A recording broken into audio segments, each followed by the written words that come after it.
નમસ્કાર મિત્રો, આજે આપણે વાત કરવાના છીએ ગોધરા પોલીસ સ્ટેશનમાં બનેલી ઘટના. શિયાળાની એ સવાર સામાન્ય નહોતી. સૂર્ય ઉગ્યો હતો, પરંતુ તેની કિરણોમાં ગરમી નહોતી. હવા એવી હતી કે જાણે શ્વાસ લેતા પણ છાતીમાં કંપન ઉતરે. ગોધરાના રસ્તા પર વહેલી સવારની શાંતિ છવાયેલી હતી. ક્યારેક કોઈ સાયકલનો અવાજ તો ક્યારેક દૂરથી આવતા બસના હોર્ન સિવાય બધું જ શાંત હતું. આ જ શાંતિ વચ્ચે એક સ્ત્રી ધીમા પગલે ચાલતી હતી. તેના પગમાં ચંપલ હતા, પણ એવા જૂના કે તળિયું ઘસાઈ ગયું હતું. કપડાં સાદા ફાટેલા અને ઠંડી સામે પૂરતા નહોતા.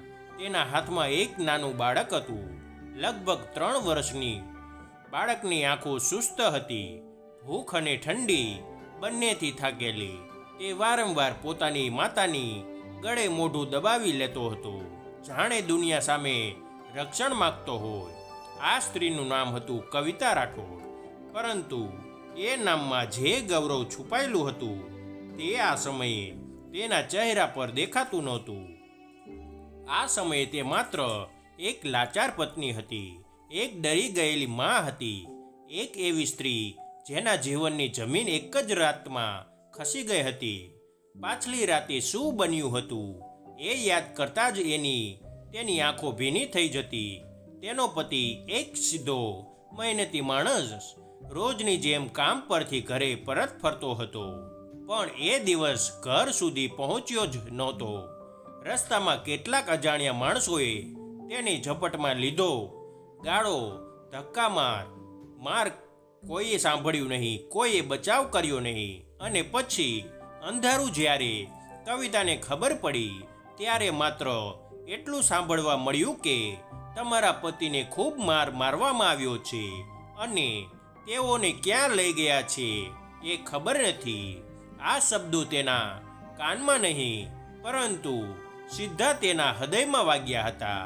એ રાત તેણે બેઠી બેઠી કાટવી હતી. બાળક ક્યારેક રડતું, ક્યારેક થાકીને ઊંઘી જતું, અને કવિતા તે તો આખી રાત એક જ વિચારમાં ડૂબેલી હતી, હવે શું કરવું. સવાર પડી અને એ સવાર સાથે તેણે એક નિર્ણય લીધો. પોલીસ સ્ટેશન જવું છે. ગોધરા પોલીસ સ્ટેશનની ઇમારત બહુ મોટી નહોતી, પણ તેની દિવાલોમાં સત્તાનો ભાર હતો. બહાર લગાવેલો બોર્ડ ઠંડામાં પણ કઠોર દેખાતો હતો. અંદર પ્રવેશ કરતા જ ગંધ આવતી હતી. ધૂળ, કાગળ, જૂના ફર્નિચર અને બેસી ગયેલી નિશ્ચયતાની ગંધ. કવિતા અંદર પ્રવેશી. તેના પગ થરથરતા હતા, ઠંડીથી નહીં, ભયથી. અંદર 2-3 પોલીસ અધિકારીઓ બેઠા હતા. કોઈ ચા પી રહ્યો હતો, કોઈ અખબાર પલટતો હતો, કોઈ ફાઇલમાં મોઢું ગોઠવીને બેઠો હતો. તેમના માટે આ દિવસ પણ સામાન્ય હતો, પરંતુ કવિતાની દુનિયા માટે આ છેલ્લી આશા હતી. કવિતા ધીમેથી બોલી, સર. કોઈએ માથું ઊંચું કર્યું. એક અધિકારીએ તેની તરફ જોયું. ઉપરથી નીચે સુધી કપડાં, ચપ્પલ, બાળક. તેની નજરમાં દયા નહોતી, માત્ર અંદાજ હતો. આ પણ કોઈ ભીખ માગવા આવી હશે. શું કામ છે? અવાજ ઠંડો હતો, શબ્દોમાં ઉષ્મા નહોતી. કવિતાએ ગળું ભીંજવ્યું. સર, એક FIR લખવાની છે. એ શબ્દ સાંભળતા જ અધિકારી ખુરશીમાં થોડો સીધો બેઠો. કોની? સર, મારા પતિને કિડનેપ કરી લેવામાં આવ્યા છે અને તેમને ખૂબ મારવામાં આવ્યો છે. આ વાત કહીને કવિતાની આંખોમાં આંસુ ભરાઈ ગયા. બાળક તેની બાહોમાં હલ્યો, જાણે તેને સમજાઈ ગયું હોય કે કંઈક ખોટું થયું છે. અધિકારી ફરીથી તેને જોયું. આ વખતે નજર વધુ તીખી હતી. તે ઊભો થયો, ચારેકોર જોયું, જાણે કોઈ તેને જોઈ રહ્યું તો નથી ને. પછી તેણે બાજુમાં બેઠેલા પોલીસને કહ્યું, ચા પાણી નાસ્તો લઈને આવ. કવિતાને એક ક્ષણ માટે લાગ્યું શાયદ ભગવાન સાંભળ્યા, પણ એ ભ્રમ વધારે સમય ટક્યો નહીં. અધિકારીએ ખુરશી પર બેસતા કહ્યું, FIR લખવાવી હોય ને તો 5000 જમા કરાવવાના. આ શબ્દો કવિતાના કાનમાં નહીં પરંતુ તેના આત્મામાં ગુંજી ઉઠ્યા. તેના હાથ કંપી ગયા. બાળકને વધુ મજબૂતીથી પકડી લીધો. સર, હું બહુ ગરીબ છું, એટલું કહેતા જ તેની આંખોમાંથી આંસુ ટપક્યા. બીજો પોલીસ અધિકારી જે બાજુમાં બેઠો હતો તેણે ઠઠ્ઠાભર્યા સ્વરમાં કહ્યું, 5,000 જમા કરાવશો તો જ કેસ આગળ ચાલશે, નકર ભૂલી જજો. કવિતા હવે તૂટી રહી હતી. સર, કૃપા કરીને મારા પતિને શોધી આપો. એ જીવતો છે કે નહીં એ પણ ખબર નથી. આ શબ્દો સાંભળીને પહેલો અધિકારી ગુસ્સે થયો. આ કોઈ મંદિર નથી, તે જોરથી બોલ્યો. આ પોલીસ સ્ટેશન છે. અહીં જે અમે કહીએ તે ચાલે. તમારા જેવા ગરીબો ભિખારીઓ તો રોજ આવે છે. એ બોલતા બોલતા તે આગળ વધ્યો અને પછી એ હાથ આગળ વધ્યો. એ ક્ષણ સમય જાણે થંભી ગયો. કવિતાનું શરીર કંપી ઉઠ્યું. ડર, અપમાન, ગુસ્સો બધું એકસાથે ઉછળ્યું. એના ચહેરા પર આંસુ હતા પણ આંખોમાં હવે કંઈક બીજું હતું. ધીમે, બહુ ધીમે કવિતાએ પોતાના પર્સમાં હાથ નાખ્યો. પોલીસ અધિકારી હજુ કંઈ બોલે એ પહેલા કવિતાએ એક કાર્ડ બહાર કાઢ્યું. તે કાર્ડ હવામાં ઊંચું કર્યું અને શાંતિથી કહ્યું, પહેલા આ જોઈ લો સાહેબ. આ શબ્દો સાથે જ પોલીસ સ્ટેશનમાં એક અજીબ શાંતિ છવાઈ ગઈ. કાર્ડ પર લખેલું હતું, આઈપીએસ કવિતા રાઠોડ. કાર્ડ હવામાં અટકી ગયું હતું. એ નાનું કાર્ડ, પણ એના વજનથી આખું પોલીસ સ્ટેશન જાણે દબાઈ ગયું.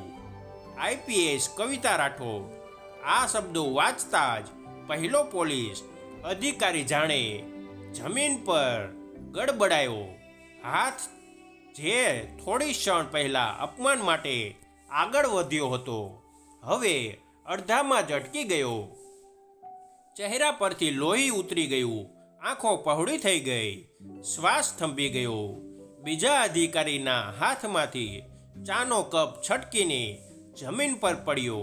છણાક અવાજ નાનો હતો પણ એની સાથે તૂટેલો ગરવો આખા રૂમમાં ગુંજી ઉઠ્યો.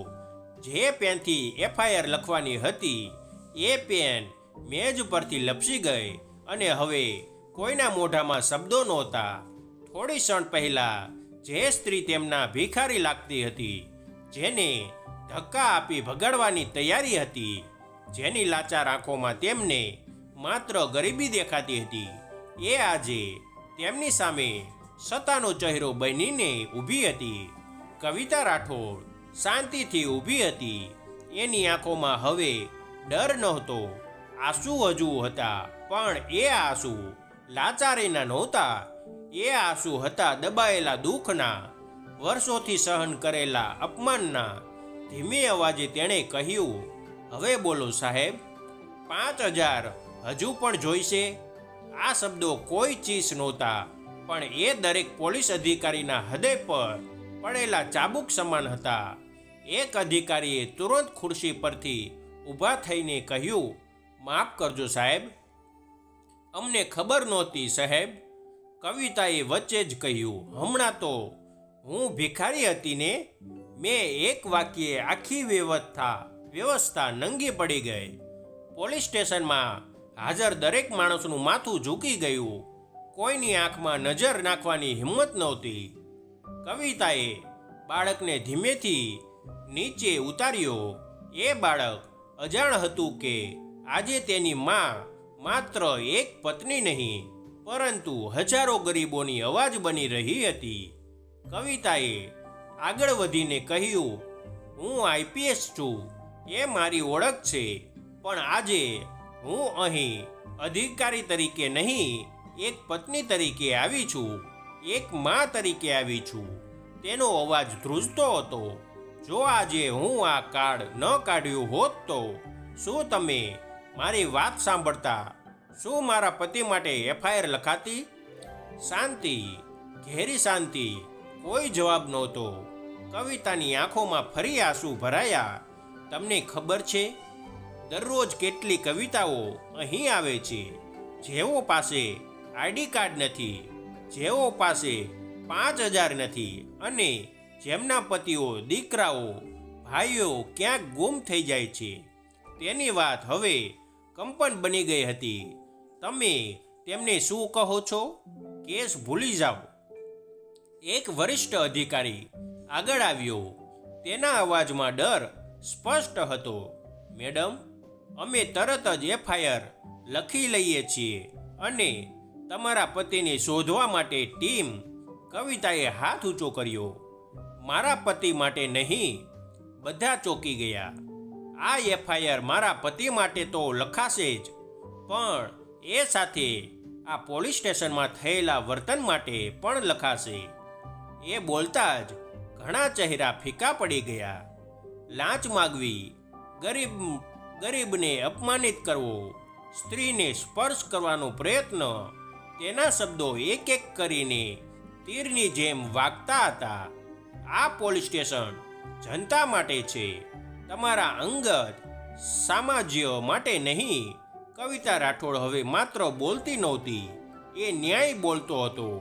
તે મેજ પાસે ગઈ, પેન ઉઠાવ્યો અને ધીમેથી કહ્યું, FIR લખો હમણાં.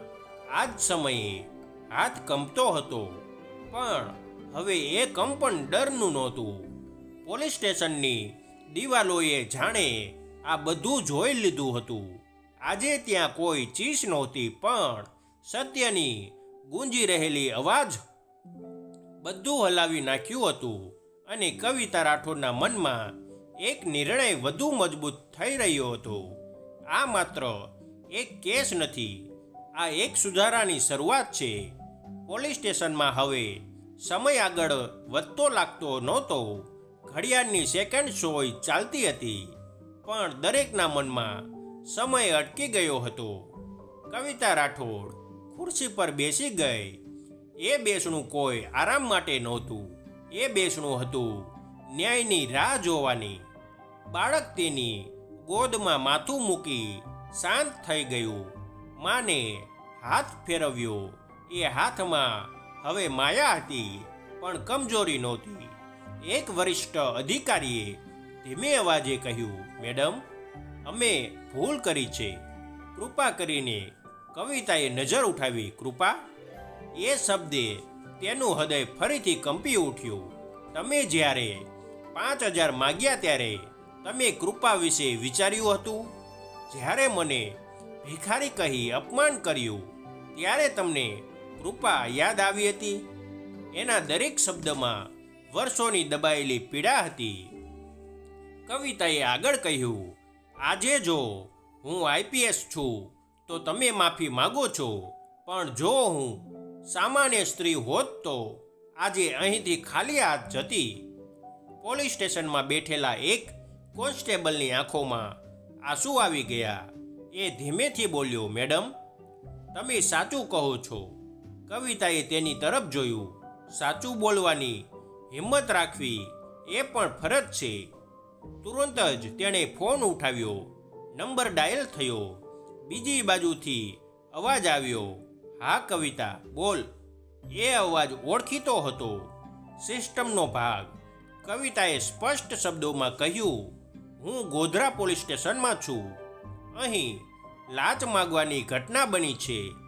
સ્ત્રી સાથે અસભ્ય વર્તન થયું છે. હું તાત્કાલિક કાર્યવાહી માગું છું. ફોન મુકાતા જ પોલીસ સ્ટેશનમાં ભયની ઠંડી લહેર ફરી વળી. થોડી જ વારમાં ઉપરથી આદેશ આવ્યો, તપાસ શરૂ કરવી, અધિકારીઓને તાત્કાલિક સસ્પેન્ડ કરવાના. આ શબ્દો જાણે વીજળી બનીને પડ્યા.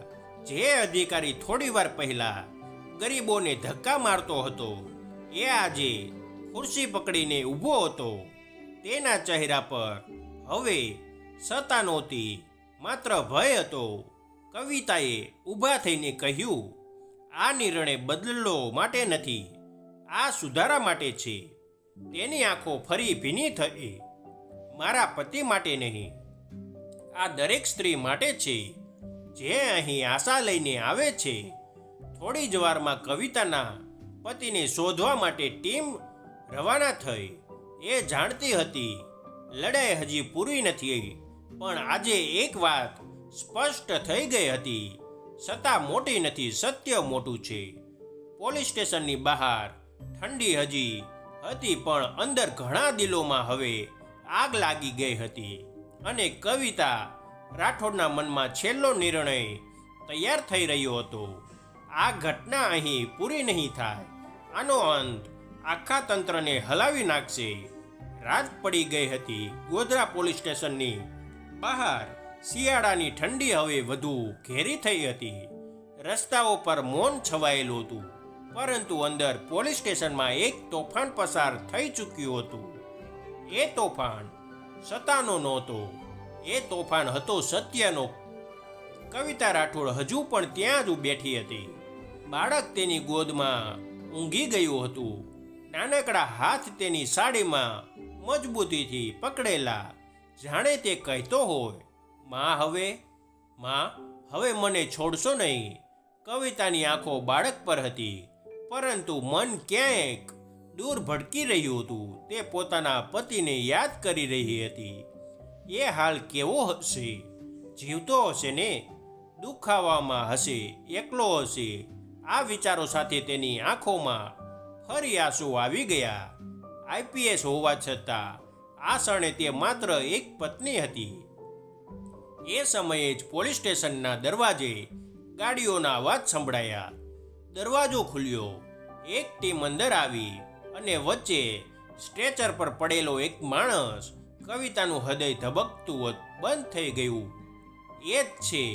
એના હોઠમાંથી અવાજ નીકળ્યો. એ તેનો પતિ હતો. મોઢા પર ઈજાઓ, હાથ પર પટ્ટીઓ, શરીર પર મારના નિશાન, પણ આંખો ખુલ્લી હતી. જીવતો હતો. કવિતા દોડી ગઈ. સ્ટ્રેચર પાસે ઘૂંટણીઓ બેસી ગઈ. પતિનો હાથ પકડી લીધો. હું આવી ગઈ છું. એટલું બોલતા જ તેના આંસુ પતિના હાથ પર ટપકતા. પતિની આંખોમાં પણ પાણી આવી ગયું. ધીમે અવાજે બોલ્યો, મને ખબર હતી તું આવી જ જશે. આ દ્રશ્ય જોઈને પોલીસ સ્ટેશનમાં હાજર ઘણા લોકોની આંખો ભીની થઈ ગઈ. આ કોઈ ફિલ્મ નહોતી, આ હકીકત હતી. થોડી વાર પછી કવિતા ઊભી થઈ. હવે તેનો ચહેરો શાંત હતો, પણ એ શાંતિમાં દ્રઢતા હતી. તેણે બધા અધિકારીઓને સંબોધીને કહ્યું, આજે જે કંઈ અહીં બન્યું એ માત્ર મારી સાથે નથી બન્યું. એ દરરોજ દર કલાકે કોઈને કોઈ ગરીબ સાથે બને છે. તેનો અવાજ ગૂંજતો હતો. પોલીસ સ્ટેશનનું ડરનું સ્થળ ન હોવું જોઈએ, એ આશાનું સ્થાન હોવું જોઈએ. પછી તેણે સ્પષ્ટ શબ્દોમાં હુકમ આપ્યો, આ પોલીસ સ્ટેશન ને જે અધિકારીઓએ લાંચ માગી, જેને સ્ત્રીને અપમાનિત કરી, જેને માનવતા ભૂલી થોડી ક્ષણ અટકી, તેમને તાત્કાલિક સસ્પેન્ડ કરવામાં આવે અને વિભાગીય તપાસ શરૂ થાય. આ શબ્દો સાથે ઘણા ચહેરા ફીકા પડી ગયા. પણ કવિતા અહીં અટકી નહીં. અને એક વાત યાદ રાખજો, તે બોલી, હું આજે અહીં આઈપીએસ તરીકે નહીં, પરંતુ એક ગરીબની વાણી બનીને ઊભી રહી છું. તે બહાર નીકળતી વખતે દરવાજા પાસે થોડી ક્ષણ ઊભી રહી. પાછળ વળીને કહ્યું, જો ફરી કોઈ ગરીબ અહીંથી રડતો જશે તો એ આઈપીએસ કવિતા રાઠોડ નહીં, પરંતુ તમારું અંતરાત્મા તમને સજા આપશે. બહાર ઠંડી હવા હતી, પણ કવિતાના હૃદયમાં હવે શાંતિ હતી. એ પોતાના પતિ અને બાળક સાથે ગાડીમાં બેસી. ગાડી ધીમે ધીમે આગળ વધી. પાછળ પોલીસ સ્ટેશન ઊભું હતું, પણ આજે એ પોલીસ સ્ટેશન પણ જાણતું હતું, સત્તા ડરથી નહીં, માનવતાથી ચાલે છે. મિત્રો, જો સત્તાવાળો સાચો હોય તો ગરીબ પણ નિર્ભય બને છે, અને જો ગરીબને અવાજ મળે તો આખું તંત્ર બદલાઈ શકે છે. આ વાર્તા માત્ર કવિતા રાઠોડની નથી, આ દરેક કવિતાની છે. મિત્રો, આ વાર્તા કાલ્પનિક છે. તેમાં આવતા તમામ પાત્રો, દ્રશ્યો, સ્થળ, દરેક વસ્તુ કાલ્પનિક છે. આવા જ વિડીયો જોવા માટે અમારી ચેનલ સાથે બન્યા રહેજો. અમારી ચેનલને સબસ્ક્રાઈબ કરી દેજો. તમારો ખૂબ ખૂબ આભાર.